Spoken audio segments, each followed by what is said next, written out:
import pandas as PD, import numpy as NP, import matplotlib as PNB, as PLT. You can continue on and on to import your libraries in Jupyter Notebook. But have you ever imagined what you need to learn to incrementally grow your skill in data science? Beyond importing pandas as PD in Jupyter Notebook, have you asked yourself, what if the data is not in CSV or Excel? How do I connect to it? How do I get my solution deployed with a sustainable approach? Or how do the business get value from what I'm building? Or how do they consume the solution? When you ask these questions, you will realize how much you need to learn about cloud technology. In this beginner's course, I will briefly explain what machine learning is, touching some supervised machine learning algorithm, more like a refresher topic. I will then introduce you to the concept of cloud computing, very fundamental. But if you want to advance your skill, you really need this concept of cloud computing. We will later explore Azure Portal, take you around it. It's very easy. When you think about cloud, it's not difficult. So I'm going to take you around Azure Portal. We're going to spin up Azure Machine Learning Service Workspace, and thereafter we will explore the Machine Learning Studio. That is not all. You will also master all these services by working on a business use case. Trust me, you're going to learn a lot here because it's a real business use case connecting to a database, writing query to fetch out the data. Then you can even see why you need to learn SQL. So it's beyond just the let's start from the table. You truly see and test your SQL skill here. You will master these services by working on use cases. You know me, right? I like purposeful learning. I like it when you learn something and you have something tangible to show for it at the end. In our use case, we will set up a compute instance, run the experiment, connect to data store, and train an algorithm using Azure AutoML. We're going to deploy our solution and interact with the endpoint. Personally, I am excited about this learning journey. But you know what you need to do? Like this video, subscribe to this channel, so that more people can get to see this as well. I get a lot motivated when people get to see my video and it's helpful for them just because the algorithm put it to them, simply because someone somewhere marked it liked because they found it useful and also subscribe to the channel. All right, so thank you and let's get started. For you to get the best from this course, you need access to Microsoft Azure cloud service, and it comes at a cost, but you can actually try it out for free wherever you're joining using your credit card. But in case you're a student, good news for you, because you can actually get this credit for free, and many of these services you're able to test them even for free as a student. And that is why I'm bringing to you the Microsoft Azure for Student Credit. The link right on your screen, aka.ms/my Azure for Student. If you visit that link, that takes you to this blog and it shows you exactly the walkthrough on how you can activate your own Azure for Student credit. And in case you didn't meet the criteria because your university maybe is not listed or you don't have student email, you can still go ahead and use GitHub for Student Credit Student Pack to activate it. The guide is also there in the blog. Go through the blog, you will see all the options available for you to actually activate this, because with this credit you're able to do what professionals do. That is it, and it's not cheap because you have to pay for these services, but with this Azure for Student credit you get to enjoy them and learn and build your skill while you're still student. That's pretty amazing. All right, so this is very fundamental to you going through this course with me. And right here you can see on the screen I also have video guide on how to set up Azure AdventureWorks and SQL Server on your PC and also on cloud. So watch these two videos to help you understand. By the time we get there, so you can understand, why did we set this up here? Where did we get this? You will know how we get those things. All right, awesome, right? I can't wait to show you and we can start the journey together. As earlier mentioned, this course will introduce you either as beginners or as intermediate who does not have the knowledge of cloud to Microsoft Azure Cloud, and you build machine learning model right using the cloud services and infrastructure. So just before we start, what are the things we're going to cover in this course? introduction to machine learning. I won't take too much time here because there are a lot of resources out there that talk about intro to machine learning, but I'll be sharing some basics here. And we then move to basis of cloud computing so that I can build on your knowledge. You know what machine learning is, then going to understand what cloud computing is. We then move to Azure Machine Learning Studio. What is that environment all about? And you work on the use case. We're going to work on the use case, machine learning use case here. And after that, you learn how to manage these resources. So it's practical. We're going to build some fundamental theory, expose you to the tool, use the tool to learn the environment. You are literally not just watching video, you are building along, and you understand how to manage the cloud resources after you are done building, because you know now this is what I've used for this. I can shut this one down and I can off the other one. Right, without wasting time, let's move in. First, introduction to machine learning. What exactly is machine learning? So let's put it in this term. Machine learning is the art and science of giving computers the ability to learn to make decisions from data without being explicitly programmed. One thing that I want you to take note there is data. And number two is you are not explicitly telling the computer what to do. It learns, observes, learn, and get itself intelligent by really working and engaging with data. That is, machine learning. And let's move on here. We have major three types of machine learning. We have supervised learning, unsupervised learning, and reinforcement learning. So I'm just going to touch them one by one. Let's move on to supervised learning. In supervised learning, an algorithm uses training data and feedback from humans to learn the relationship between the data you have provided. There's an input, there's an output. Output is what you are interested in. Input is the predictor that is predicting the output. But within that same data set, you have both input and output there. And the model or the algorithm can learn from there. When to use it? You use this when you know how to classify the input data and the type of behavior you want to predict, but you need the algorithm to calculate it for you on a new set of data. So you must be able to provide the algorithm with input and output, and after the algorithm has learned and become the model, you've trained the algorithm and you have a model now, then you can use the model to predict new set of value for your output given the input values. So how does it work? E.g., a human labels every element of the input data. E.g., in the case of predicting housing prices, labels the input data as time of the year, could be the input, which is the predictor, interest rate, and so on. These are your predictors, and your output or variable of interest is the housing prices itself, while all these other variables are the predictors. So in that case, you have all these three variables, for example, in your data set, and you just want the algorithm to learn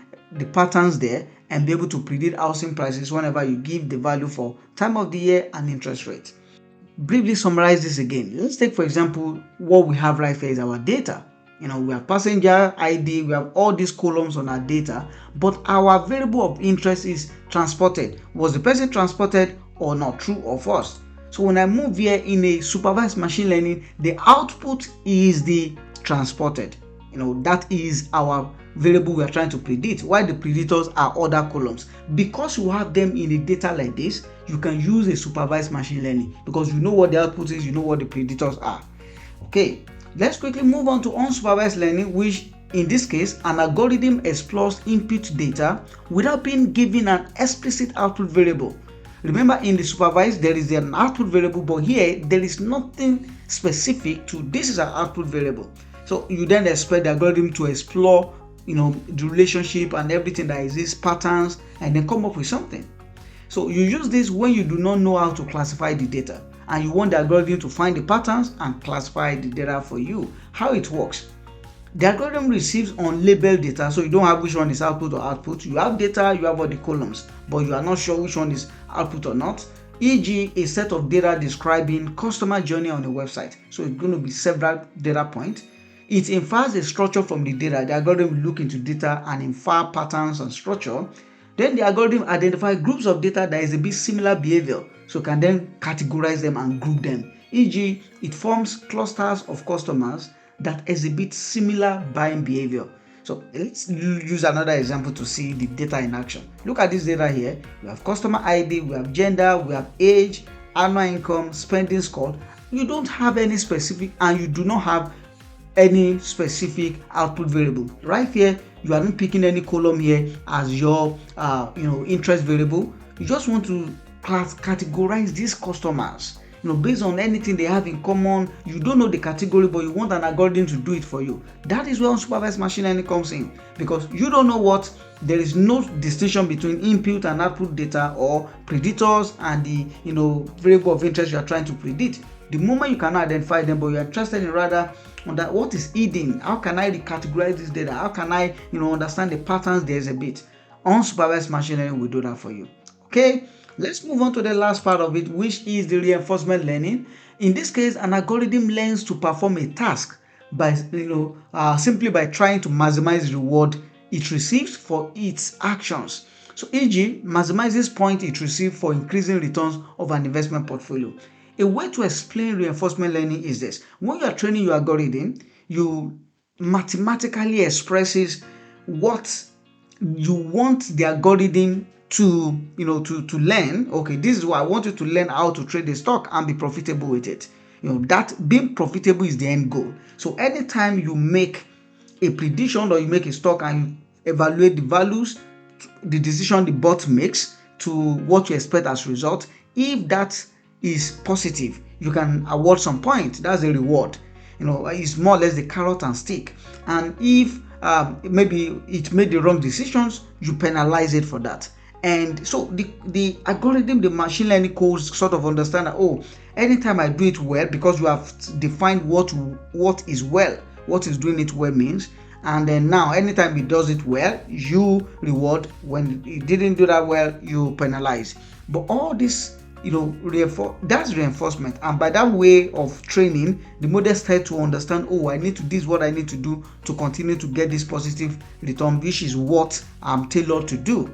And all this thing we are saying is written through lines of codes, so you literally have to understand some optimizations, concept and the rest. But it's a bit deeper than the supervised and unsupervised. So this video just to introduce you to them, maybe not to go deep into them. I have seen several use cases of machine learning, and in many scenarios, I see them, not as complex as reinforcement learning. Supervised machine learning can do a lot of magic. So we are not focusing on going on the technical side, but things that are easy but get you started and get you to do and deliver value. All right. Let me share some common supervised machine learning algorithm, with you. First, we have this, which you're going to get to use very often. This is linear regression. Highly interpretable standard method for modeling the past relationship between independent input variables, dependent output variables, which can actually have an infinite number of values. It helps you to predict future values of the output variables. Linear regression here sort of try to understand if there's a linear relationship between the variables you are interested in and the predictors, and then beyond just understand that relationship, is able to tell you the future value if you can give the predictors value. All right. So e.g., these are some of the use cases. Understand product sales drivers such as competition prices, distribution, advertisement, and so on. You want to optimize price point and estimate product price elasticities. You can still use linear regression right there. Okay.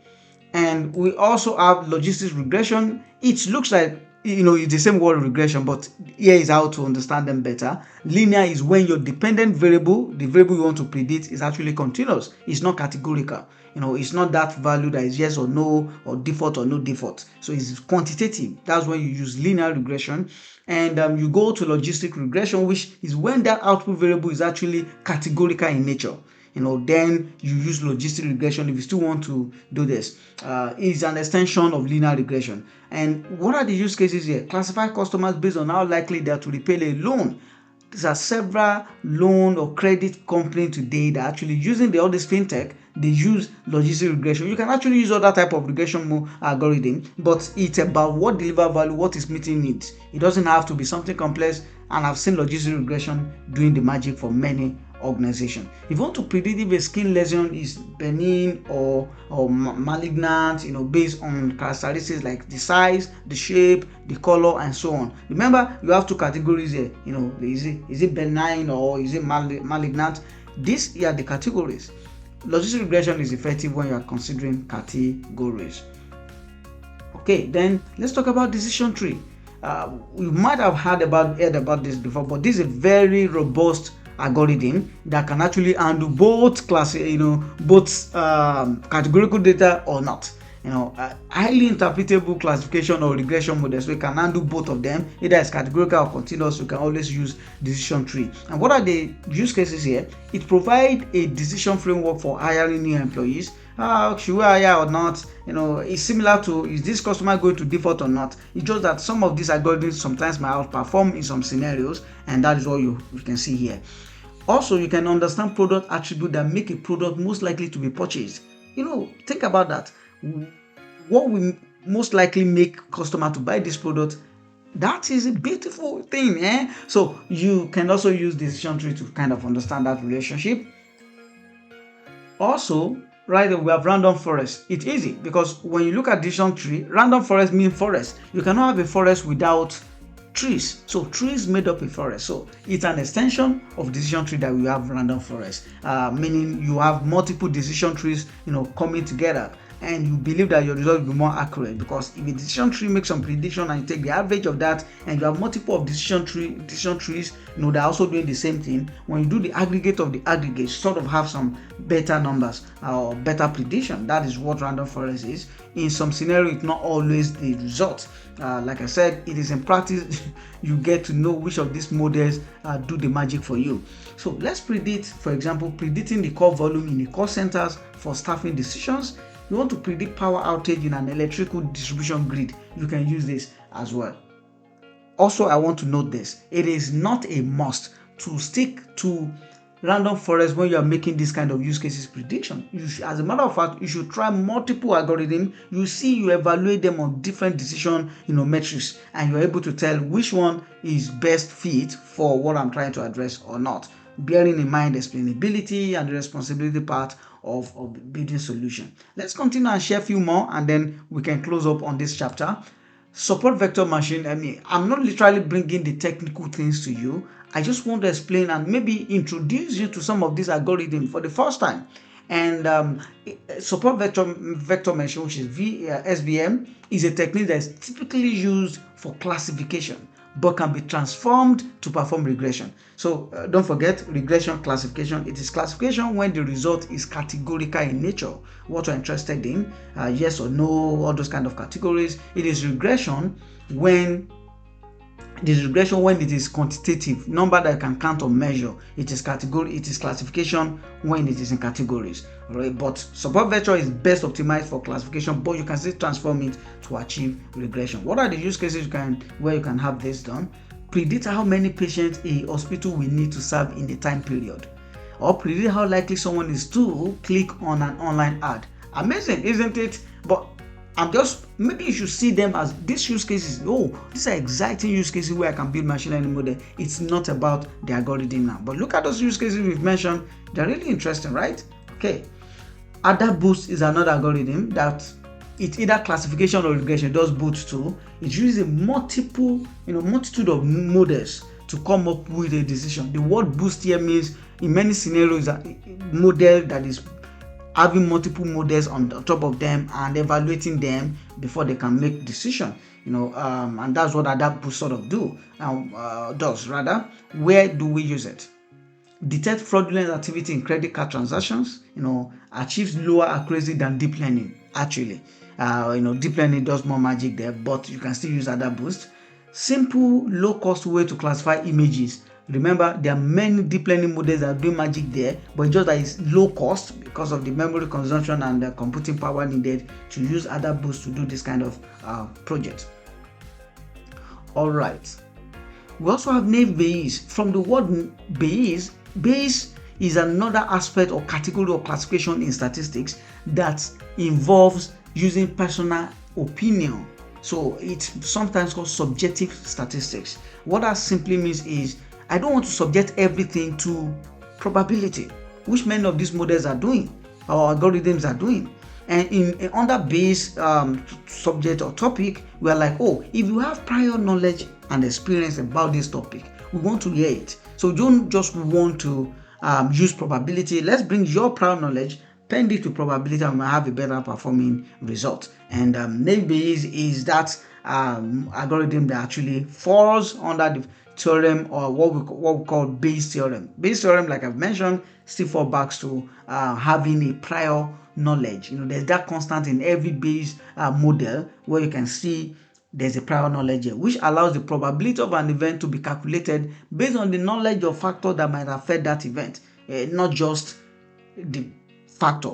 You understand the context of the factor. For example, if an email contains the word money, then the probability of it being a spam is high. To have that understanding is a context, and it's not just subjecting things to probability. Use case here is analyze sentiment to assess product perception in the market, or create classifiers to filter spam emails.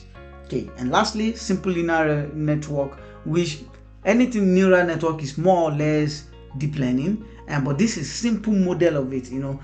This model use artificial neurons.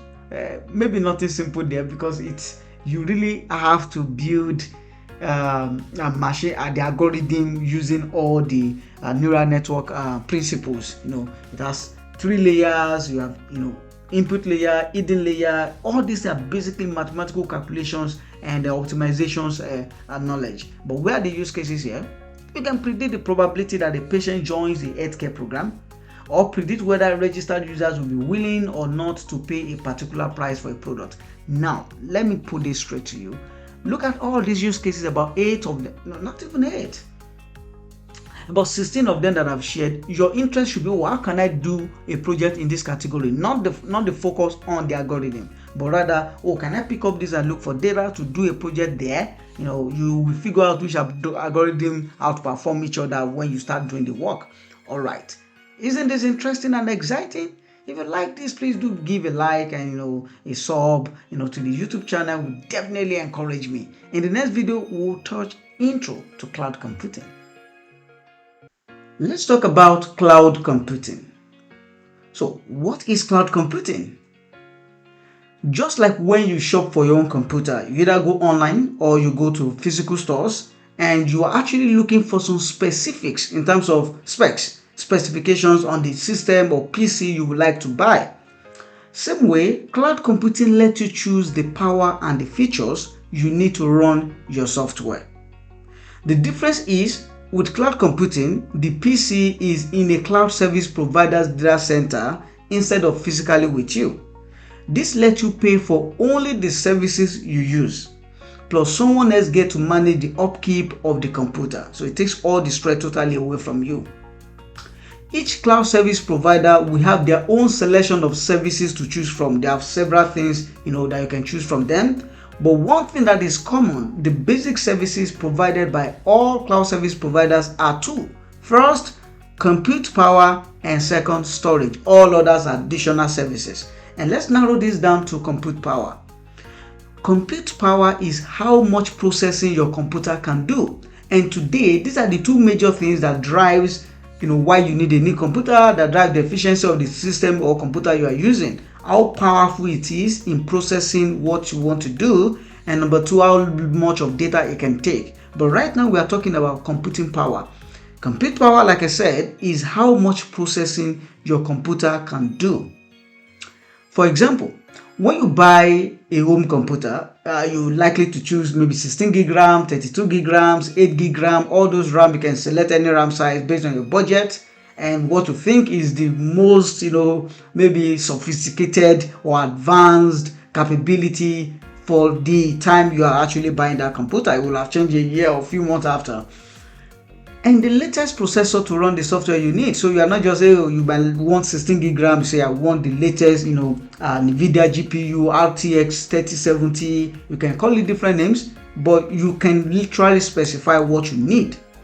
This works fine until everything runs, and actually everything runs smoothly. So when you start using your computer, it's fine, everything is fast, and it's delivering based on what you want to do.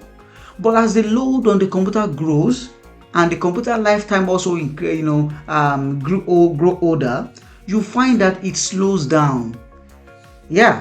With cloud computing, you can add and remove compute power as you need it.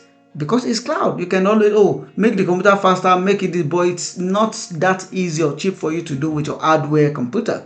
Of course, you can increase the RAM, but there's limit to what you can do with that. This, because you can actually increase the RAM on cloud computing as you like, it saves on cost. Since you only pay for what you use, you can use up to 100 gig on a particular project for 1 month, and then you scale down to another thing, to maybe 2 gig or 8 gig RAM. You only pay for the duration of time you use that 100 gig or whatever RAM you specified. That's computing in the cloud. It's about computing power, and we've explained how it relates to the system you use today, and how cloud make it more flexible, because someone else is managing it. You just have to specify how much of resources you need. Then let's move on to storage, which is the second arm of services that cloud service provider offers. Don't forget, they do many others, but two outstanding that all of them must offer is computing power and storage, because these are the two things majorly driving what we do today in terms of use of computing powers on systems. Storage is the volume of data you can store on your computer. So I've seen in the past, I want to buy 1 terabyte of PC or 500 gig. Today, we are not so much concerned about storage, because we have OneDrive, Google Drive, where you can store some of your data and back them up. Or we are majorly concerned about the computing power of the system, how sophisticated it is. But there are some job roles, job functions, or kind of people who prefer to also have good storage. So let's see how storage compare both on your system and cloud technology. So in a traditional scenario where you buy your system and you have your own system, a traditional computer has limited hard drive space. You can't keep having unlimited space. It is limited. My system today is 512 gigabyte, SSD. I might be able to expand it to maybe add another hard disk of HDD of 1 terabyte. But after that, what else? It's gone. So over time, you may have to run out of storage, and you then increase, buy another hardware to drive more data, but again, it's still going to fill up.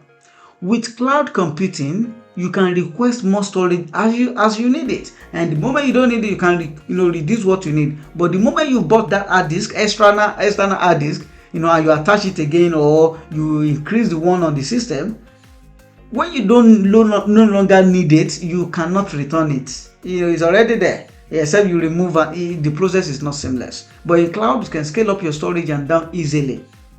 Cloud providers manage the upkeep of the computer, so you don't have to, and that is one of the significance here. You don't have to think or overthink it. Someone somewhere is managing how it should run, and they have SLA that guides and make sure there is uptime, up to 99.999, depending on the services you are using. They will make sure that there are also backups, not just that it's available, they are backup, and that the operating system is up to date. Imagine the networking stress that a company will go through to make sure those things are going well. They will ensure those things are up to date. As well, and making sure that everything is up and running 24 hours a day. So as your business grows and your computing needs changes, you have something to leverage on. You can quickly bring on new computing resources in a cost-effective way. And let's look at the scenario. If there's a Black Friday, Black Monday, Cyber Monday, and all those kind of campaign on an e-commerce website, we often seen ridiculous, shutdown or slow in terms of responsiveness of the site because of traffic. In many scenarios, those organization companies are actually running them on their on-premise infrastructure. So it's not easy to scale. You can think, we're having Black Friday, let us scale to this particular capacity. Your promo, your marketing ads and everything might grow so much that in reality, it continues to affect the performance of the site. But in case you are on cloud and you have set it to the elasticity to scale or to scale, naturally, as more people are coming, it continues to expand to accommodate them. And when there are no longer, that level of traffic, it scale down as well to accommodate those who are on the site. So that's really magical when it comes to how you can leverage cloud to drive e-commerce services, not just e-commerce, every other business that you use today. Our mobile applications, that you use, you might see some surge, some increase in usage. For example, towards the end of the month, the pay salary, people might be logging in more frequent on the app to use than on a mid-month. Instead of you just increasing your hardware capability, with cloud is scale, because during that period we know there's huge traffic, and after that period the scale down again. That is amazing and interesting. So you can quickly bring on the new computing resources in a cost-effective way. If you want to learn more about this cloud thing, I've put a link here, aka.ms/learncloud. You'll be able to kickstart your journey in cloud. I'm sharing already resources. I'm teaching some things around there, but if you need more details, learning part onto this cloud thing, you should consider checking this out. And right now, I'm going to move to the other part of this video, of this module, which is cloud service subscription concept. I need you to understand how, those cloud service providers, irrespective of who they are, what concept they use, and then those concepts are majorly three, and I'm going to walk with them, use an illustrative, example to truly break things down for you. Okay, the first here is software as a service. Software as a service is a cloud computing model, often called SaaS, in which a software application is hosted and managed by a third-party provider and made available to customers over the internet. With software as a service, with SaaS, the provider takes care of all the underlying infrastructure, such as servers, storage, and networking, as well as all the maintenance, update, and security patching of the software you are using. So SaaS is a software delivery model that has become increasingly popular, due to its convenience and cost effectiveness. It allows customers to access software application from anywhere with an internet connection, using any device and at any time of the day. You can use your desktop computer, laptop, tablet, or smartphone, and customers do not have to worry about installing or maintaining the software themselves, which can save time, money, and actually resources. Okay, so SaaS applications are typically offered over a subscription basis. You subscribe maybe monthly or yearly, with customers paying those annual or monthly access fee to the solution, to the software application. The provider can offer different pricing plans, basic, advanced, and the rest of it, based on the features and functionality and usage levels of the application. It's truly a breakthrough for us in application consumption era. And SaaS is used for a variety of software applications, such as customer relationship management, CRM, enterprise resource planning applications, ERP. For example, we have the Dynamics 365 from Microsoft ERP. We have SAP, SAP applications, and the host of others. Human resources HR application, most of them today, they are SaaS because and it's really so cool. In the past, when you are subscribing to these applications, you literally set up an environment and install it on your environment and run it on that server so that people can access it. But we always know it's not scalable that way, but SaaS made it possible and easy. In fact, during the lockdown, it took the SaaS, during the global lockdown, it took the SaaS to save the world, because the ground was lifted from us. We have to hang to the cloud. And what is the cloud there? These are the SaaS applications. The on-premise applications we have on our workplace failed us because we could not go to office to use them. We were not prepared for that kind of life. But while we are at different lockdown locations, we're able to connect and still use SaaS applications. Examples include Salesforce, Dropbox, Google Apps, and Microsoft Office 365, and a host of others. Okay. SaaS in housing illustration. Let's look at housing illustration for SaaS. I really want to share how this thing looks like. I want to share a simple scenario that can help you understand SaaS. And I'm going to, not just SaaS, all these different cloud models, and I'm going to be using this housing illustration as a case study. So for SaaS, in this scenario of software as a service, as if you are renting a house, renting a house will be like using a SaaS application.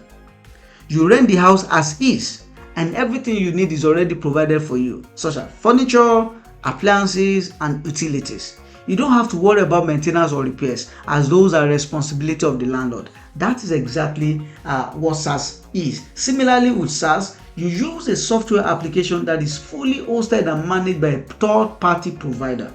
The provider takes care of all the infrastructure updates, security, and support, so you can simply use the application without any worries about the maintenance of the application. You get this now? Right. Okay. Let's move to the next model, cloud service model, which is platform as a service. Platform as a service. So what is this? Platform as a service, which is also called PaaS, PaaS, is a cloud computing model in which a third-party provider offers a platform that allows customers to develop, run, and manage their own software applications without having to build and maintain the underlying infrastructure. In this case, you see the customer is the one building their own application, but they're only using the cloud as the infrastructure ground where they can build all those things, but they are the one who is responsible to build those things. All right. So with PaaS, the provider takes care of the infrastructure such as the servers, the storage, and networking, and provide a framework for developing, testing, deploying software applications on that environment. So customer can use the PaaS to build and run the application without having to worry about the hardware or the software infrastructure or the networking part of it, which can save huge amount of time, resources, and even money. And then PaaS application is used for a variety of software development tasks, such as coding, testing, deployment. You go to GitHub for doing those things, scaling of applications. It is particularly useful for developers who want to focus on the code and functionality of the applications without having to manage the underlying infrastructure. So PaaS can also provide features such as databases, middleware, and development tools that can help developers build and deploy applications more and quickly, efficient. It takes care, like I've said, PaaS is offered on a subscription basis. So with customer paying a fee based on the level of usage, such as the number of users, the amount of storage, and the processing power required for the applications to run. Some popular examples of PaaS service providers include, of course, Microsoft Azure, which we're going to be using in this course. We have the AWS, which is Amazon. We have Google Cloud Platform, and host of others. Let's go back to our housing, illustration. How is PaaS? How can we illustrate PaaS? Okay, so renting a house with PaaS will be like renting an empty house with basic utilities. There's electricity, there's water, there's gas, but with the option to add your own furniture and appliances to make it your own.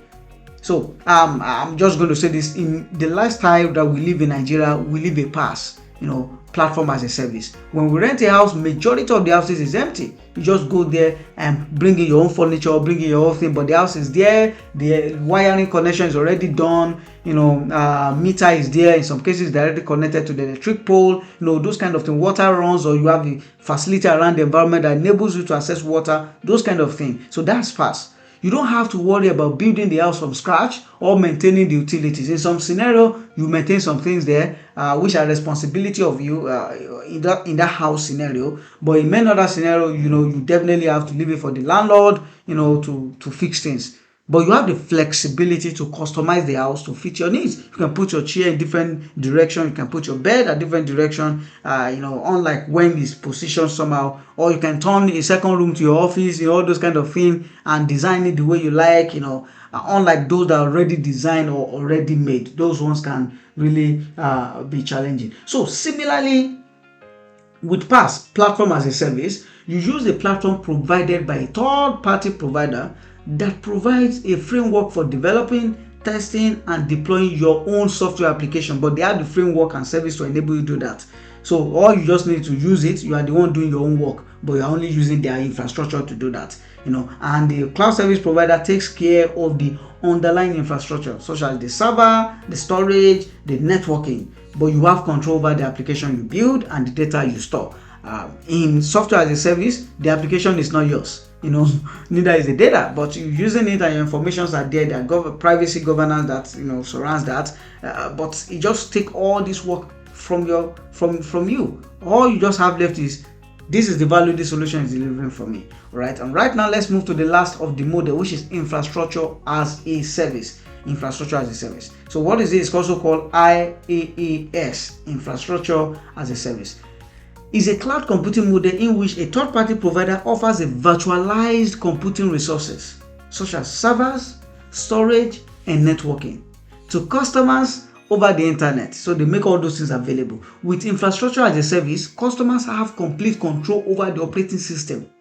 You can decide what to install on operating system. You can everything, middleware and application that install and manage. They install and manage.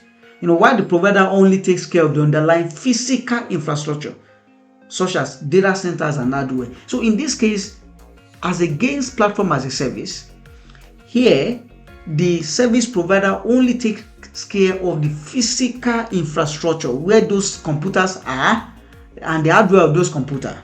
Data center is where they are, and the hardware is the computer itself.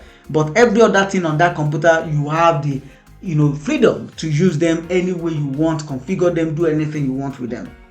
But in infrastructure as a service, the hardware, where they are stored, the networking around it is already taken care of by the service provider. You just use the framework they provided to do your work.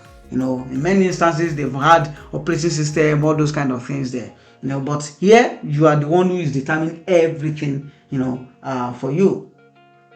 And I hope this is getting really, really interesting and clear. So let's quickly go to use the before I talked about the housing scenario, which of course is the last part here. IaaS, sorry, it's not SaaS, it's IaaS, which is infrastructure as a service, is typically offered also on a pay-per-use basis. And that's the good thing about cloud computing in general. You can pay per use. You pay a fee on the level of usage, such as the number of virtual machines, the amount of storage, and the processing power required for their workloads. And they are always, scalable. So when you don't need them, you stop. When you need them, you continue. And examples of, infrastructure as a service provider include Microsoft Azure, AWS, and we have Google. Let's go back to the last part now, which is the housing illustration for this. So, infrastructure as a service in the illustration we are considering is renting a house with infrastructure as a service will be like renting a plot of land. Remember, the plot of land itself is not yours, but you are renting it with basic utility like connections, where you have to build the house from scratch and maintain everything yourself, but the land is leased to you. That's how infrastructure as a service is. You have complete control over the kind of structure you want to build, the architecture, the maintenance of the house, but you have to take care of everything yourself, from building the foundation to installing the utilities and maintaining the repairs. So it gives you more flexibility but more work. So SaaS, which is software as a service, give you less flexibility, almost no flexibility, but lesser work. You just go there, use it.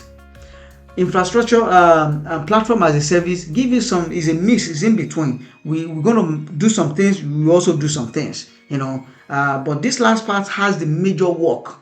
The major work falls on you as a customer, and cloud service provider just relaxing. Don't worry, just give them the land, that's all. Let them do whatever they like. They are responsible to maintain and use this the way they like. This is cool, right? So I've been able to just brief you on cloud computing, and don't forget, this thing is very important. You can see the advantage of cloud. We're going to be exploring these services when we get to cloud. In the next module, I'm going to introduce you to Azure Portal. You get familiar with it. We move to Azure Machine Learning Studio. We get familiar with it, and we can start working on our use cases. But you can see cloud is no longer the future, it's the present, is where we are right now. So we wrap up this module, and don't forget, if you like this video and you're learning something, please do like and subscribe to my YouTube channel. That will definitely encourage me and just make everything magical for me to create much and more useful resources for you. Okay, let's meet in the next video. In this video, let's do an intro to Azure. We're gradually moving to the practical side now. So first, navigate on your browser to azure.microsoft.com and you land on this page. So before you can explore Azure, you either get started because you have a card, and you want to pay for your services, but I do advise that you should try Azure for free first. So I'm going to click on try Azure for free. If you're a student, at the top of this video, you will see the link to the resource that can help you get Azure for free. So you literally don't have to put anything. For students, there are a lot of services that are available for free for students, so you can use them, including Azure Credit for you. But if you're a professional, I'm going to show you how to leverage these for free trial to just subscribe. So just before we log in and you start checking the environment, what does the free trial actually entail? First, you will have $200 credit, $200 credit, and you have 30 days to use it. As a matter of fact, that was how I started my journey in cloud. I used that in 2019, and I loved everything, and I really, gained significant skill and understanding of cloud technology, and that was a breakthrough for me. today I'm so happy with what I do with cloud. Beyond just the $200, you have access to 55 other free services. Always amazing. Popular services free for 12 months. Okay, let's look at it now. These are the things you get to do. Maybe let me even focus on what is available after your credit has expired. You keep getting these free services for 12 months. Azure Virtual Machines Linux up to 750 hours, for 12 months. Azure SQL database of this size, Azure Blob Storage, Cosmos DBs, Azure App Service, Azure Functions, Azure Event Grid. Amazing, isn't it? So you can take your time and go through what is available for you for free, but you will need a credit card to be able to access it. If you are from Nigeria, it could be difficult because it might not work for you, except you're a student. And if you're a student and you don't have verifiable student email and you could not use the link that I just shared, which is to how to activate your Azure for student credit, you can try GitHub Student Developer. So I'm also putting here a blog that can enable you to use GitHub Student Developer Pack to activate Azure. So it's going to guide you through how to do those, go through those process. But you just have to be a student and verified as student before you can get that. So I'm going to log in now. I just got logged into Microsoft Azure, and this is Azure. So if you just logged in, your environment might be empty because I've spun up some resources and I use some things. That's why you are seeing some recent activities here. Otherwise, it will be literally, empty for you until you start going to create, resources. But let's play around this environment and let's get used to what do we have here and how can you navigate through them. For us to do this, I'm going to be using the visual guide and tour in Azure Portal. So let's even use this to move around this environment. So we're going to start our tour. If that's the first time of you login, it's going to actually prompt you and you can click on start tour. So let's assume we've started our tour. At the left hand side on Azure Portal where you are, you will see create resources and all these additional services listed there. So quickly create a resource or just view the wide variety of resources in the Azure Marketplace. And the next one is home. View key information quickly. Top Azure services, common tasks, recently used resources, online training, the Azure blog, and more. You find them under home. The dashboard, you view your customizable dashboard that display exactly what you want. You can customize them and say, I want my resources to show here, my services to be here, my tutorials are there, and even many more. All services, you can even tell what it means. Browse the variety of all available Azure services, and over here you see favorites, which are all commonly used Azure services. You can actually customize them as well and rearrange them. At the top there bar, you see a search bar which allows you to quickly find resources you are looking for. You can just type it there, it's going to show you. Even if you don't have it, you can spin it up, things like that. So make use of that search very well. And right there you see the directory and subscription. You can switch between directories or use global subscription filter to filter resources in this portal. Using notifications, you might not be paying attention. Sometimes you use it because when you are spinning, scaling up, scaling down, creating a resources, a resource, those notifications will go there the moment you are notified. It's creating or deploying your services in the background. When it's done, you will see the notification there as well. And app, here when you click here, you're able to get app and open a support request. App is always needed. And right there, this account information, you can switch directory or change your password or view your permissions or submit an idea or even view all your billings in full. Even though there's a cost center, but you can still view your full billings here. So this is pretty much the Azure environment, but let me go to the live one where I am and just play around all these things that we just talked about. Okay, so we're back here now. I can click on this Microsoft Azure just to go to home, which is exactly where I am now. Everything we've talked about is here. If I click on this button here, you see the create resource, see the home, you see the dashboard, all services, and you see the search bar here, you see the CLI for you to use your Cloud Shell, you see directory, which I click here, you can see where we can choose a lot of, this is really customizable. You can switch across all your directory, right? And here for questions, here for feedback. Under this question, you can ask questions, and you can take some tour. You can submit feedback as well. You can use it for troubleshooting. Okay, and if you want to start a resource, it's just by creating a resource. You then search for the kind of resource you want to create, because there are so many. It's easy for you to search here.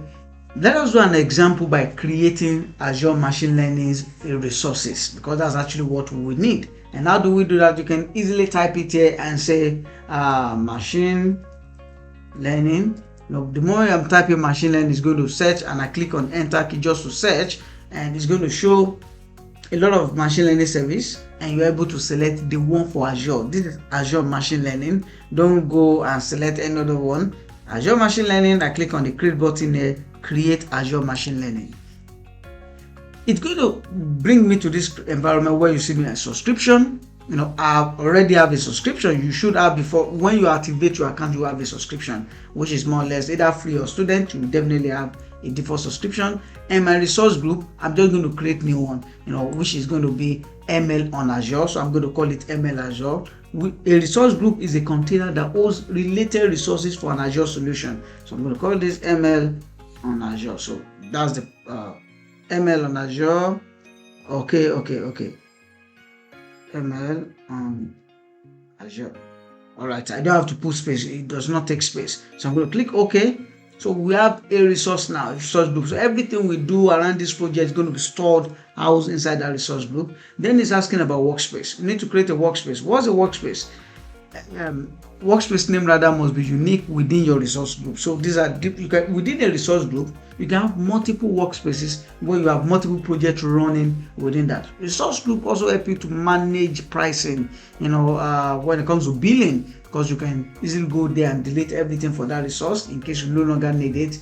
And of course, I'm going to show you how to manage your resources here. So resource name, I'm going to put a name here. I will say ML on Azure Prat, meaning practice. Is running to check if the name exists. Yes, it exists.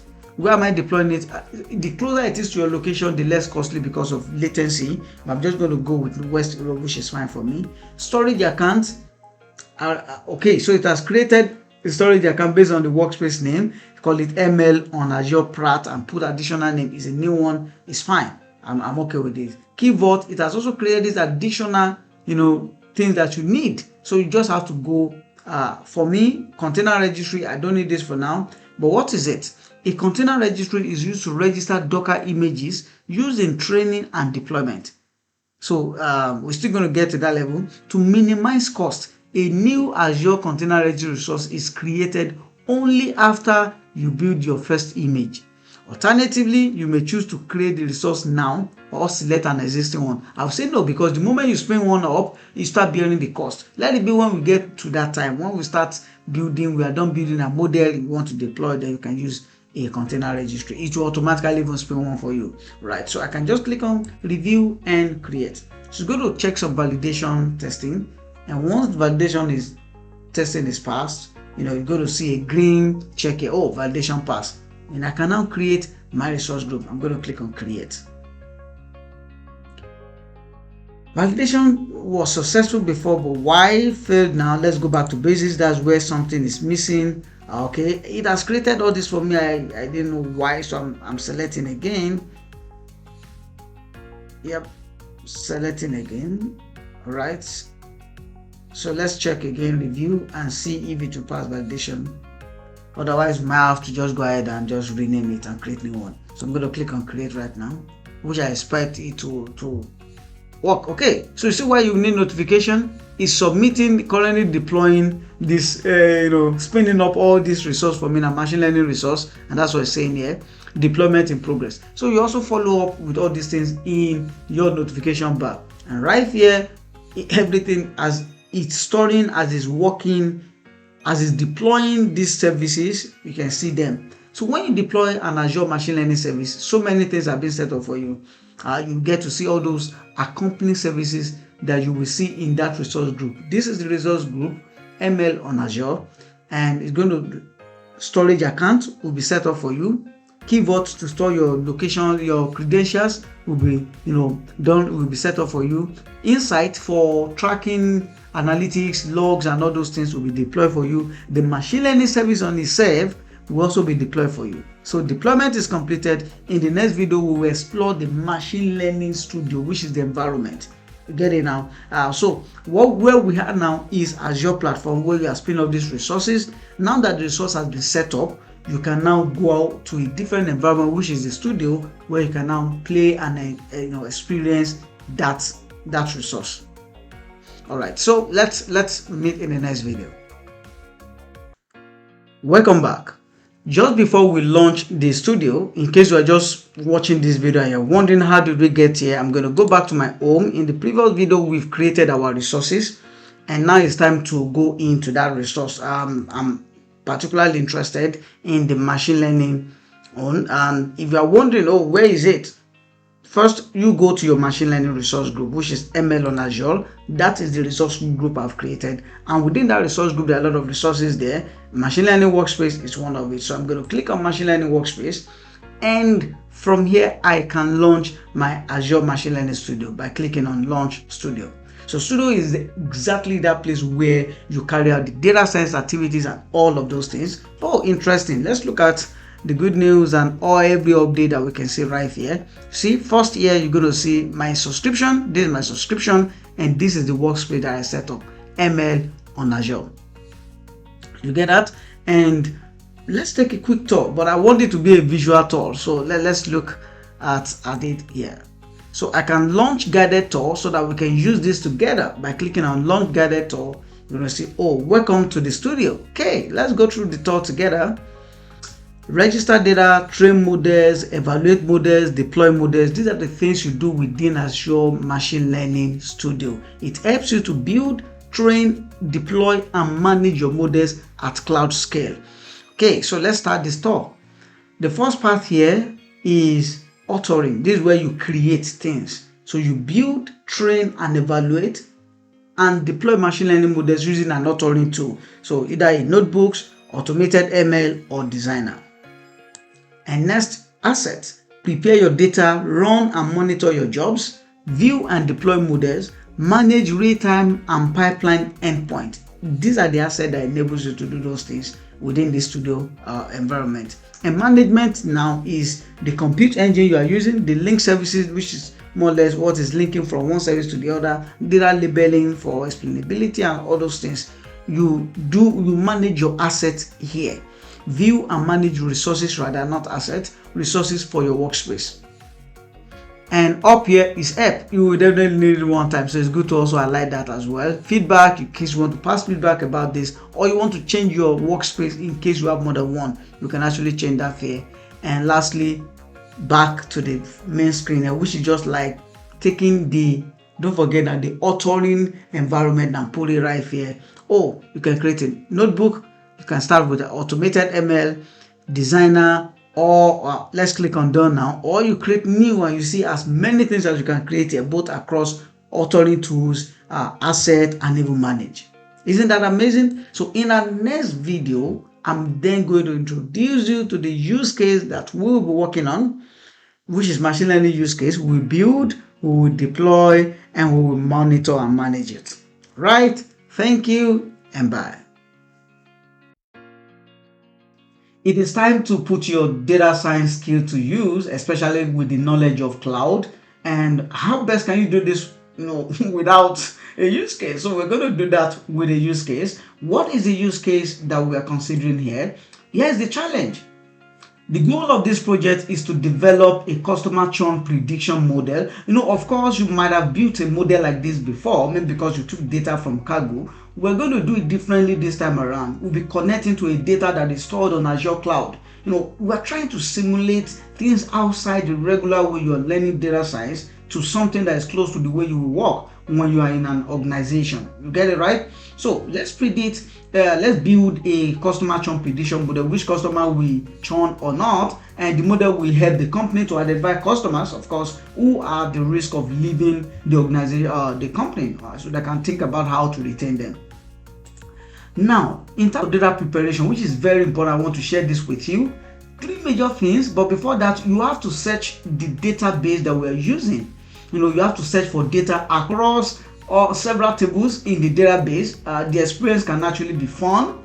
Some of them can be funny, it could be stressful and overwhelming. I think this is where you stretch yourself to demonstrate how you understand business process, business data, and how you can translate those things to value by linking them to your machine learning use case. Okay, and the three things you do first is identify the relevant tables. How do you find out the tables to go to? How do you find out the columns you want to refer to? How do you understand the relationship across these columns? The other is to clean this data and pre-process some of them so that they are available or they are ready in a format that can proceed to build your model or to go through the data science processes. Then you aggregate the data at the customer level. So no matter the number of columns you are coming up with, you should make them at the customer level so that it's not like a customer repeating itself 5 times and you are seeing the values. No, aggregate everything at the customer level, and I will be showing you how to do this.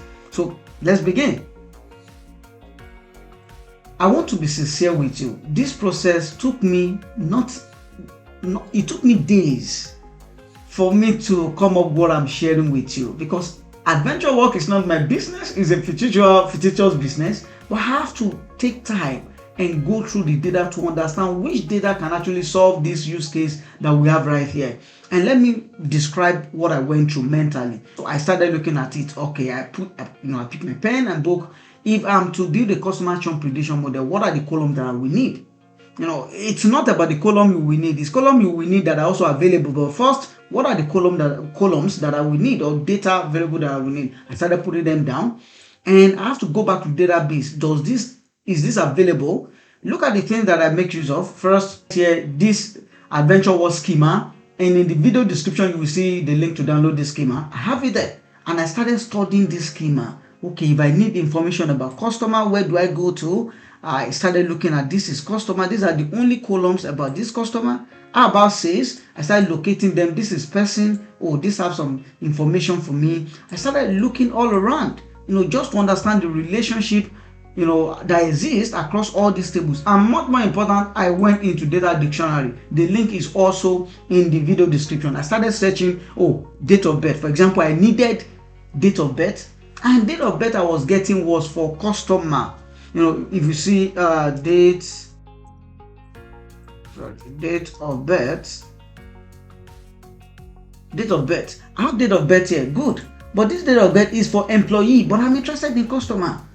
So this is not what I need. I have to research and later find out that there is a birthday for the customer. But where is this birthday stored? Because there are 3 of them here. There's one still under the employee, human resource employee. These are employees. I'm interested in customers. I went ahead and see another one under update employee personal info. This is about the employee. Then I found this one under says person demography.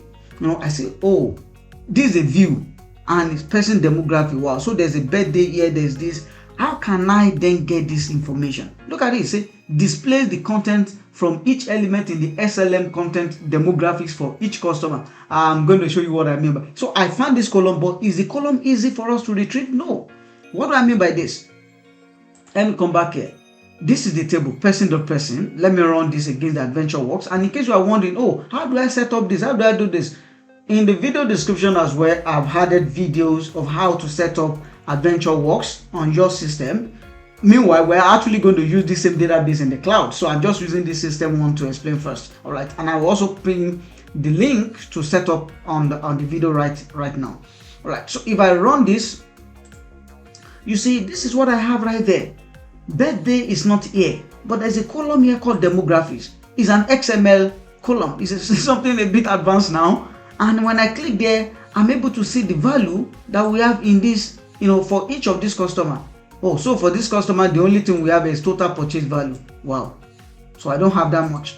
What if I did not take top 5 so that I can show you how much of value we have here? The total record I have is 19,972 here. Wow. Let me go down to where I believe there will be value for this SML, and I click it. Awesome. A single column housing over 13 columns. And if you could look at this XML file, there's total purchase white in the year to date. This is the value. Date first purchase. This is the value. Date. Birthday. This is the birthday. Marital status. Yearly income. Gender. Look at all this information that you can't even get at the granular level in the database. It's within the database, but it's not available, as a column directly. And I have to start looking for, how can I translate this to columns? How can I bring it out, extract it, and turn it to columns and merge with other columns that I need? So you can see it really, and that's how you really grow. I've not done this with AdventureWorks before, but I have to understand the business. Where is this data stored? How can I get it out from there? And I was able to figure that out and then write query. My query is not the perfect query, but first let me even show you the tables. These are the tables I ended up, narrowing down to use. And they're all coming up here now. You're gonna see them.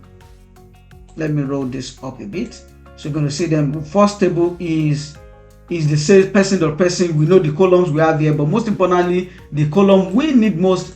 Columns we need more, they're actually inside this demographic. We're going to extract them later. I have sales customer. This sales customer. What do I have? A just customer ID. This customer ID let me link to this table, and that's what I'm using it for majorly. I'm using this customer ID to link to this table right here, table of a person. I'm using that same customer ID to link the information back to sales order, and then also sales order details. You can see what they have. Sales order is here. But other details is here. It has more details about the order. Says order header. The header has lot of granular details, but the sales order detail just have few details. So I need combination of many columns, from here, and I have to write query that joins them together. Okay. So you see, the first thing is figuring out where the data is. This is why, as a data scientist, or you are learning data analysis and you're learning SQL. Your SQL is not just how to write those functions. Now you have to put it to use because you want to do something. How should I write it? How can I understand this relationship? And many other things like that, which I went through. And I'm going through this so that I can show you as well to go through it. I wanted to actually task you and give you a task to be able to extract this XML file, but I've done it. And right here, this is the query I've written. Long, right? It's really long, but don't worry, I'm going to put it in GitHub so that I can copy in case you need it and later you study it. Yeah, so this, I will release another video that talks about the XML, but this is the code that helped me extract it and get everything that I need out. If I run this query now, this is what I'm going to get. So you see, I have very interesting columns now. Customer ID, max order date, number of orders, average order value. Has the customer churn or not? In the business, there is nothing like customer churn. I have to create a rule to identify if the customer has churned or not by saying if the customer has not transacted in the past 6 months, then the customer has churned. But if it has transacted, at least in the recent 6 months, then it's still active. That's the way I created that. In your own scenario, you might have to approach the business team that gives you this task and ask them, how do you define the customer that is not active? And use that business rule in your query. You see, this is really exciting, right?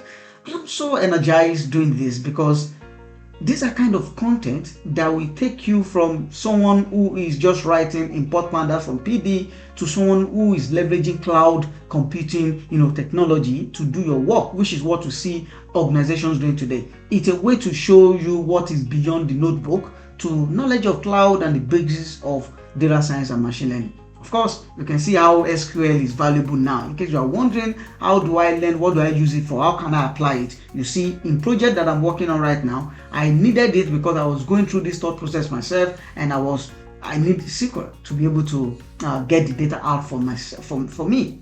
All right, now that we have all these interesting columns, what I will do right now is to go to the Azure cloud and show you over there the SQL database. For example, this AdventureWorks, I've replicated it in Azure portal, which I'm going to also walk you through right now.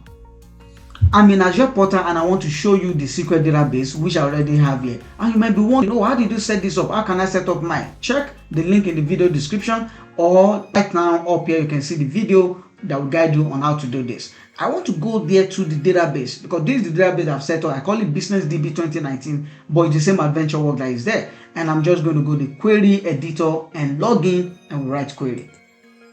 I put in my password, so I have to cut that out, and right here I'm back. Within that, there's a preview feature where within Azure, SQL Server database, you can actually write some query here. You can use Data Studio to connect to this, or even AdventureWorks SQL Server Management Studio to connect directly with this database. But I just want to bring you to the cloud because that is the essence of this, getting you familiar with cloud technology. All right, so these are the tables, the same table that I have there. What if I copy that query and run it? Will I get the same result? Yes, I'm going to get the same result. So let's copy this query, including the first few, this one, and right here, let's run it. I'm just going to drop it first. I will run this first. So when I click run, I select them, I click run, it's going to bring them out. And right here, I have the top 5. I think this guy run the first one here, which says order did header. So it just picked the last one. This says order header.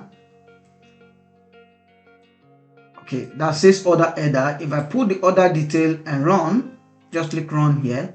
You see this says order detail. Do the same thing for this. It's going to run. Interesting, isn't it? And it run all because it's the same database. If I run the same guy, you're going to see it right here. It's going to take some time now. It's running, but the result is here. All right. So what I'm going to do here is, because I have the query, you can use the query directly when you're building your machine learning model. But I want to store all these results in another table. So I've written the query now, but I want the query to store the results of that query into a different table so that I just select stuff from the table when I want to build or train my machine learning algorithm. All right. So why this is still running, taking some time because of the plan that I'm using is the basic plan, so it doesn't have that much of space, and so it could take some time to load than even the one on my system, because my system have some RAM and big space to process it. Right, it's done, and we have everything there. 47 seconds, not too bad. Message 19,199 rows. That's fine. I need to store this in a table, so I've also created another query that will do just that for me.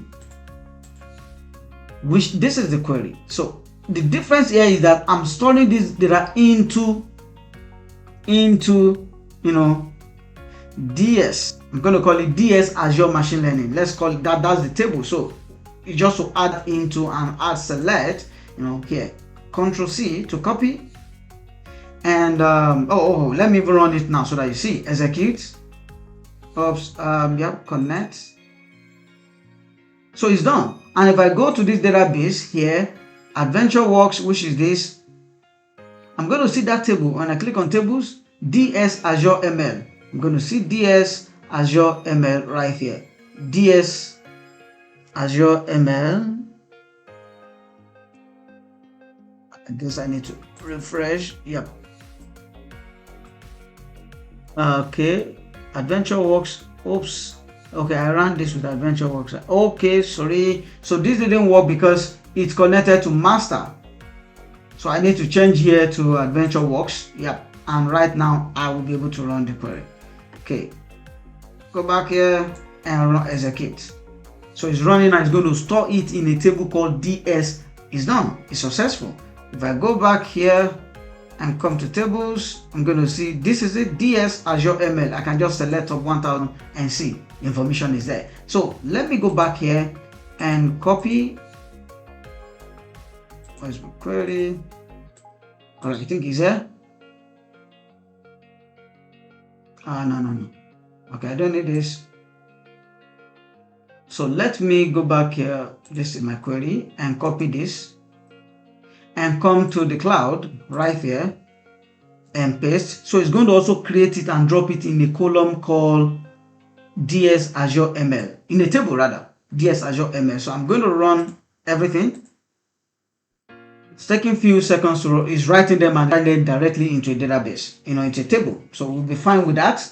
And in the next video, we're going to move into Azure Machine Learning Studio and spin up our compute and use the AutoML to train and build model that could predict this. and see it being deployed and also interact with it. In this code, yes, it is. So let's wait and see this in that. Let's be done with this, and that way we can validate that the new table is now there. It took a few more seconds, but it's done now, 42 seconds. And all I just have to do is go back here, refresh, and go back to tables. And I'm going to see DS here, which is this. I can select up 1000 rows, and that is it. So we have our table now, all the informations are there. And we can go ahead when we start building a model or start training algorithm to use this data. All right. Now is the time to train our algorithm and build our model. And to just simplify the process, we're going to be using Azure Automated ML, meaning it automatically builds the model for us, go through some processes. And the good thing is it also explains the model so we can have some responsible solution. Okay, so the first thing you do in previous video, in case you are just jumping on this chapter, in the previous video I've described what this environment looks like. The first thing you should do is to set up a compute. A compute is more or less what we have is a workspace, machine learning workspace, and within this workspace you then start putting in all the tools and everything you need to do your work, and compute is one of that. That's the machine on top, where you run all this engine. And so we're going to click on this new here and say compute instance. We have different compute method. We have the compute cluster, which is more than one is a cluster, meaning several instances append together. It costs more, but I'm going to just go with compute instance, and I'm going to call it a name. We're going to call as Azure ML. Name already exists. Prat. So Azure ML Practical is the name. Okay, it's available. It automatically pick a location that is close to you, and so I'm okay with this West Europe. CPU is fine, and select this guy. I mean, it costs more if you go for any bigger distance. So this memory optimized, but I just need this guy, standard DS 11 version 2, and I'm going to click on create. So it is taking some time to create my compute instance, and that's the machine where my model training, algorithm training will run. You get it now. Okay, and the next thing here is let's connect data. So I can go back home right here and come right and click on new data asset, data store. Alternatively, you can come to the data aspect of the environment, and because there's no data asset, you create one. And what is this going to be? Okay, we're going to call it Azure ML Prat as well. Okay, this is customer churn prediction data. It's tabular. There are different types. I just choose the tabular, then I'm clicking next.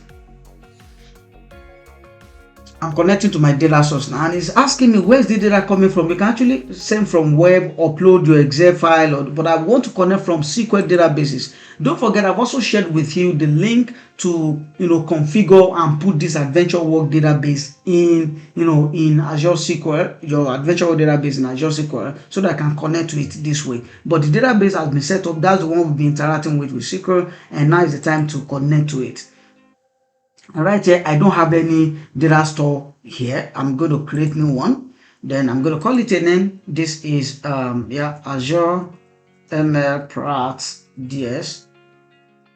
I think this guy has to be in small letter. Azure ML Prat DS. Can call it any name. It's just there, and I'm connecting to Azure SQL database. Asking me storage account, so you need to select here and select Azure SQL database. It just loads. Find the database that is connected to your account here, which is, I need this guy, Business DB. That's what I need. Now it's Business DB 2019. That is the database. Then you need to put in authentication method, SQL authentication method, username and ID. So I'm going to put in here my username and ID. I've entered my username and password, not ID, user ID, which is your user ID and the password. Then I can click create. So since this has been created successfully, I'm going to click on it, select it, and click next. So it's asking me to write a query against that database. So I can write a query, for example, select top 5 star from, remember it is DS Azure ML. That is the table. So if I run this query, if it's successful, you can move on because it's just to show the data has been extracted. So let's see. Okay, it worked. Okay, this is it. It worked. So don't go next. I need to remove it. It's not top 5 that I need. It's everything. So run query is everything. This is all the data that I'm using in my this is it. It has run everything now. I can click next, and right here I can change the data type, in case you want to change it. This way you can reconfigure them, but I'm fine with what we have there, and click next and click create. This point is creating the data set. So you must have a machine to train your algorithm, and that's the compute we did the first time. The next is, after you have the compute, you must have data you want to connect to. So compute and data is very important. And now that we've done that, it's done. You can explore this data. You can see what we have right here. If I click on profile, it's going to do some descriptive statistics for this data right here. Interesting. So the goal is to get you familiar with this cloud thing. This is what we call cloud. No, this is the tool, and you need to start moving from importing within just Jupyter Notebook and system to things like this. And it's of great advantage if you're a student, because you can leverage and use these services for free. That's why you can do what professionals do, right? Okay, good. We have our data now. And if I go back to my compute, it should be done. It's creating. Oh, it could take some time. It's still creating. Refresh. Obviously it's taking long time, still creating. I already have my data now. If you come back here to data store, yep, data is here. The next thing for us to do is to create our automated ML. There's none here, but I'm waiting for the compute to be set, and we can then go ahead and start creating our new automated machine learning job. Awesome. The compute is done setting up and is running now, which is more or less like the machine where we want to put all these things. And the good thing that comes with the compute is all these other things. Jupyter Lab comes with it, Jupyter, VS Code, Terminal, Notebook, so that I can even continue, start writing, start doing everything you want to do, just like a system set up for you, without all this interface like desktop and the rest, set up for you where you can do your job. Your job is data scientist, but we don't need to go this way. All I have to do is go to automated ML. It is time for us to create our automated machine learning job by just clicking on new automated ML, and it's looking for my data because it has to start from data source. Where's the data set you have? We have one Azure ML Prat. I'm going to select it and click on next. So here I have to create my experiment. And I'm calling it DS Azure Machine Learning Prat. What is the target column? Of course, if you don't have any experiment, you can create new. We can just call it Azure ML Prat. You can create this new and select my target column, which is Churn. Churn status. What is the compute cluster? I don't have a cluster. I have an instance. I'm going to select instance, and right here I can select the instance. You see, it's running and it's up now. And I'm going to click next. By default, due to the column I've selected, it knows that it's a classification problem. Do I want to enable deep learning? Nope, I don't need to. The result might be more accurate, but it just engage more computing power. And sometimes you don't need to do too much. When trying to predict, you don't need to use the heavy algorithm. But let's just understand this process end to end first. And I can scroll down here and view additional configuration. Here is a primary metrics here. You should also find out more about this. This metrics is limited because it's an evaluation metrics, and it's limited because of the task we are working on. We are working on classification problem. If it's a regression, you see different metrics, primary metrics here. And then you see actually validate how well the algorithm is able to correctly classify the data. The one that should be churn is classify them as churn. The one that is active, classify them as active. And the weighted one correct for imbalances in case the data we have 19,000 records of data. In case 18,000 of that data is active and 1,000 is just those that have churned. You can remember what that means is there's no sufficient representation of churned customers. So this AUC weighted metrics correct for that when it's calculating the accuracy and of the algorithm, and not just that, hey, this is how much it is doing. So you can find out more about each of these metrics, but I'm going to stick to AUC weighted. Here you can select models, algorithm. Remember we talked about some of this, in the beginning of this course. Logistic regression, we touched naive Bayes. Multinomial means it's more than multi, variables you are in, categories of your variables that you're interested in now, meaning it has more than 2 categories. Binary means 2. By meaning, for example, what we are doing right now is binary because it's churned or not churned. It has more levels, then it becomes multinomial naive Bayes. This support vector machine, this KNN, decision tree, random forest, light GBM. You see, these are the things we talked about, and I'm just going to leave them so that use all of them. They'll tell me just any best model, you pick the best model. Additional classification details, we don't need that. Exit criterion, how long should it take to train? Just 30 minutes is max that I want to. I don't have the time, and it's not just about time. Remember, time is money. The longer it takes to train, remember my compute instance is $0.16 per hour. So the longer it takes to train, the more the cost to bear. But sometimes you have to justify why you need to, train longer time, or why you need to have maybe a bigger compute machine for your model.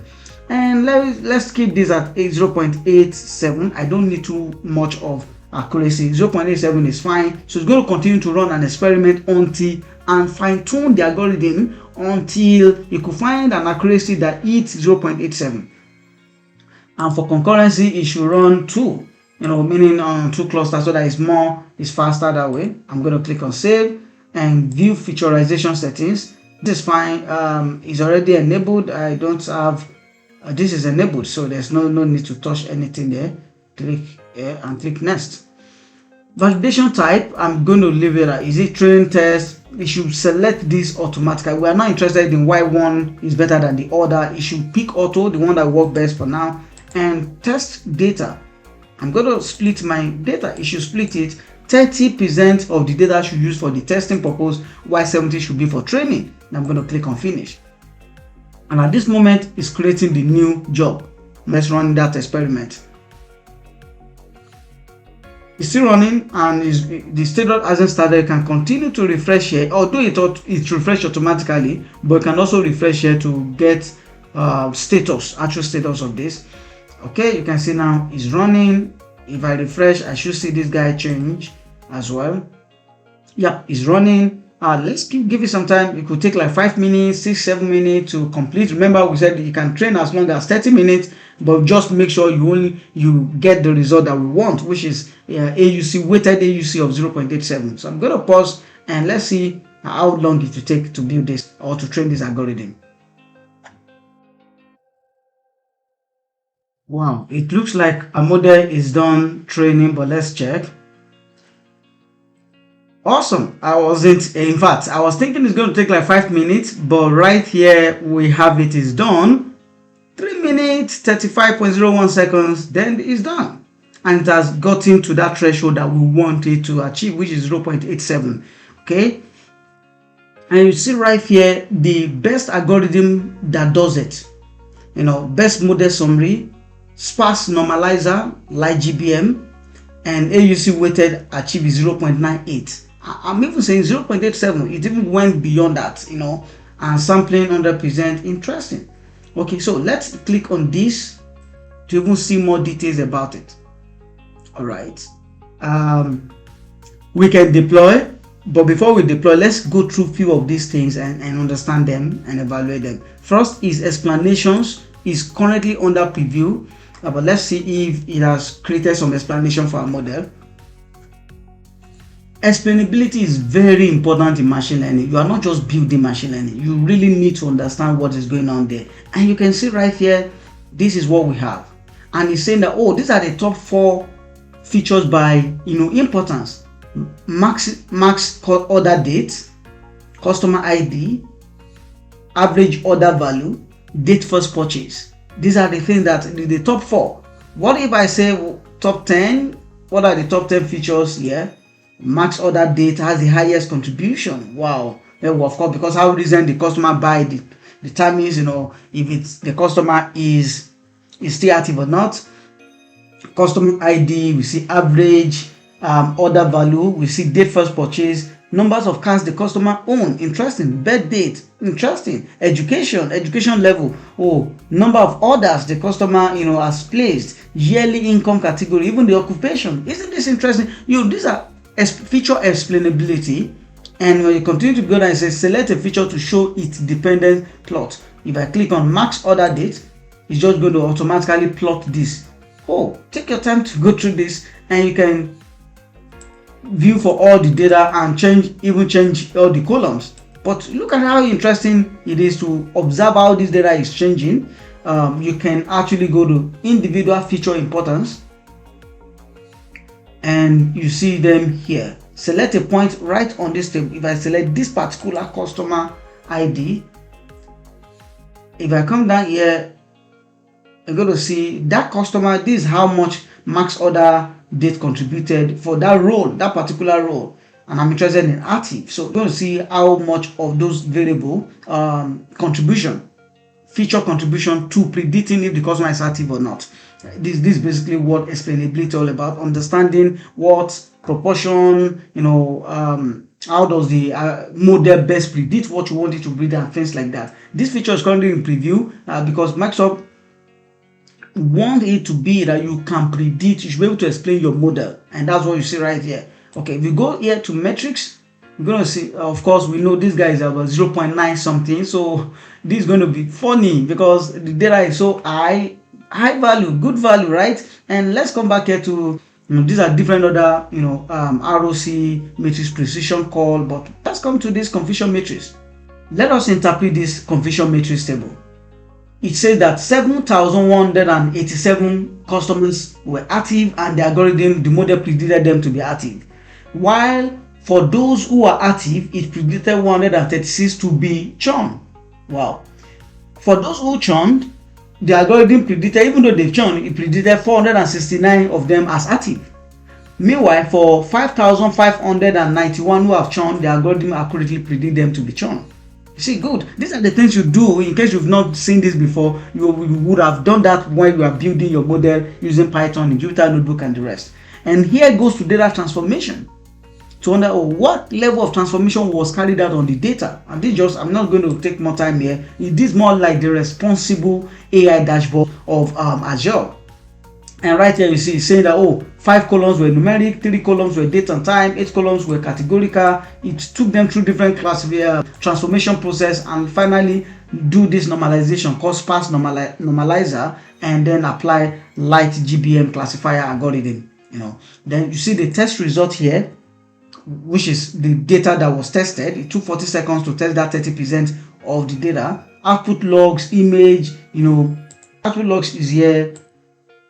Images, there are no images yet, child jobs and the rest. You see them here once they are really available, because we run them on 2.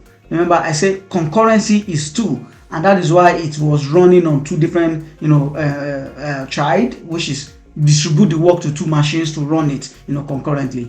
All right, so let's go back to the model, and right here we can deploy. How do you deploy your model? By clicking deploy and say web service. I need it to be a web service. Okay, when I say deploy web service, what do we want to call it? Yeah, of course, it's our DS Azure ML. You can just call it that. This is okay, I think it's fine. Then description, we can have something there. What compute type do we want to use? Don't use Azure Kubernetes cluster. AKS compute is more or less for it's expected for production application, because it has compute cluster, so you can do load balancing. When one node is down, you can fall back on another one. You don't want to expect a machine learning model that is predicting should we give a customer loan or not, or estimating things like that, and the model is down. So people will not be able to use the app. They will not be able to go through end to end. It can be that costly. But if you use AKS cluster compute, it make sure it's running, because if one is down, the other is taking it up, and you won't have that issue. But instance is just one, so which is less costly. But for this kind of thing we are doing, it is what you should use, except we are going production with your model. That's when you can try AKS, Azure Kubernetes Service Compute.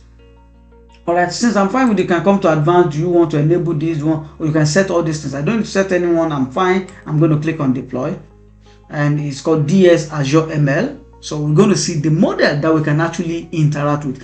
In conventional programming, when you are building your machine learning writing Python code, if you want to do this level of deployment, you either use frameworks like Flask and then wrap it up, build a front end where you're able to interact and plug in values, and it works. But let's go to model. Yeah, you see that's where we are. These are model. You go to endpoint, because it has been deployed, you're going to see endpoint. And this is the endpoint that we have for DS Azure ML. Remember, that's what we just did. And this is it right here. It's currently transitioning. So until after transition, it's not ready to use. So once it's done with the deployment, it's then going to go to unready state, where it's trying to stay ready. And after that transition to ready, we're going to see all the status right here. And once it's done there, we can then start testing. Right. Now that our model is done and it's in ready state, we can go test. And we have two ways to test now. I mean, more than two ways. However, we have this form view where we can actually put in the value for all the variables, or you convert to CSV and you can type in the data like this. Just going to convert automatically, detect it this way. You can even use the JSON editor, but let's go to the form editor, and I'm going to go to the database and pick records for each of them. So let's pick customer ID and go through this process now. Customer ID, this, and let's pick dates. So I'm going to go through this process one by one for all of them, and let's fast forward it now.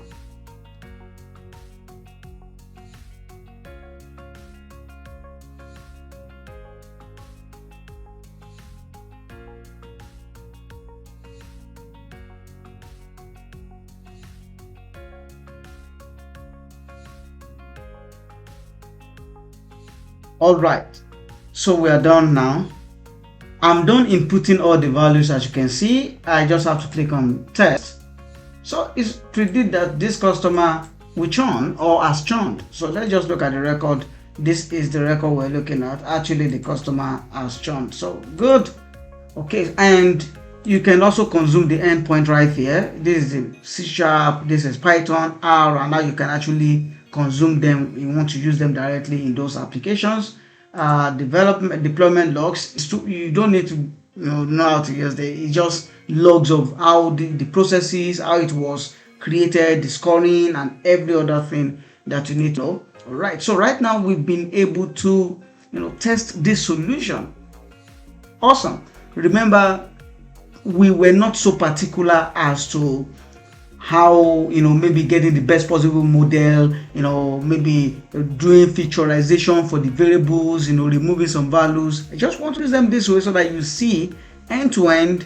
And in the subsequent videos that I will be sharing, in those courses I'll be releasing, I will share more on how to build this same solution we've done now, but this time around using notebooks. That way we're going to exclude so many variables. We're going to pay more attention to the quality of the code you are writing rather than the overall experience. But this is an easy to use walkthrough, and I hope you get something from there. In the next video, I will show you how to manage these resources, because you can consume your Azure credit and burn it up. But how do you manage and delete some things and stop some services? We're going to do that in the next video. Thank you. Let's clear up all this so that we can save cost and properly manage all these resources. The easiest place to start is from the endpoint. So you start by deleting the endpoint. I'm going to select the endpoint and click delete. Oops, I'm going to get it deleted. And once the endpoint is done, remember the endpoint is a function of the model. You can always go back to the model and create a new endpoint by deploying the model. So we also need to delete the model. So you delete the model. When we're done deleting the model, don't forget there's a job. I'm going to refresh just to be sure that the model is off. Yep, no model. There is a job that is actually feeding the model, fed the model. So we need to go to that job. These are the jobs. I need to also archive them and close. If you come to all jobs, you will see this is the last one remaining. If I click on this job, I can actually delete it right here. Clicking yes, and click delete.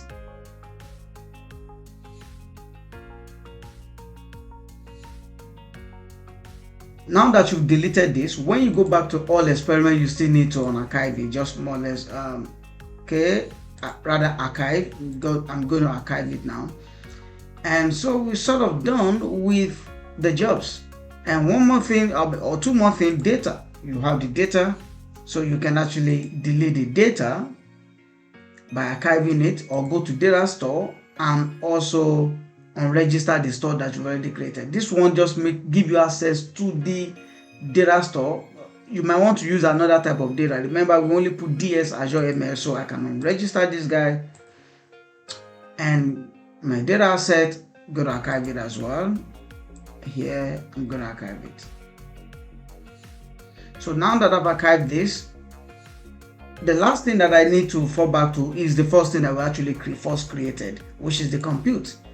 You come back here, it's either you delete or you stop, so that anytime you come back there, it is there. But it's advisable you stop. Even though you stop, you are not charged, but you still be charged for storage. You are not charged for running, but you will charged for storage. So oftentimes advise that you click on delete.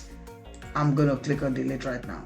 So the compute is being deleted at the moment, but it's not yet done. It could take a couple of minutes. And also make sure you delete your resource group. It's very important. Go to resource group, otherwise you'll still be charged for storage within the Azure portal. You go to that particular one, which is ML on Azure. Once you, from home, you click on your resource group, you see this. I can click on this ML on Azure now. And right there, I can delete this resource group, which including all the, these are the storage account that will be charged for. These are the container registry, other things that we're spinning up, including the Azure Machine Learning Workspace, the entire workspace. Here is where you get to delete all of them. By just clicking on delete resource group, you'll be asked to type the name of the resource group that you want to delete, which is ML on Azure. And that way, this delete button will be activated. I'm going to click on delete, and it's going to delete all the resource groups. So once I delete this, I won't be able to have access to this workspace again. However, there is still another this is the workspace ML on Azure. I won't be able to have access to it, but I will still be able to have access to another workspace, which is practical because I have more than one resource group. This one is currently being deleted. If I refresh, it can show me the status of the status. Okay, you can see right here, deleting resource group in progress. I can go back to resource group. So this will be deleted. I won't have access to it. This is the default resource group, but this is another one which I can still access these two within my because this is machine learning service. I can access these two within my machine learning portal, but I won't be able to access ML on Azure Plat any longer. Right? Thank you and bye.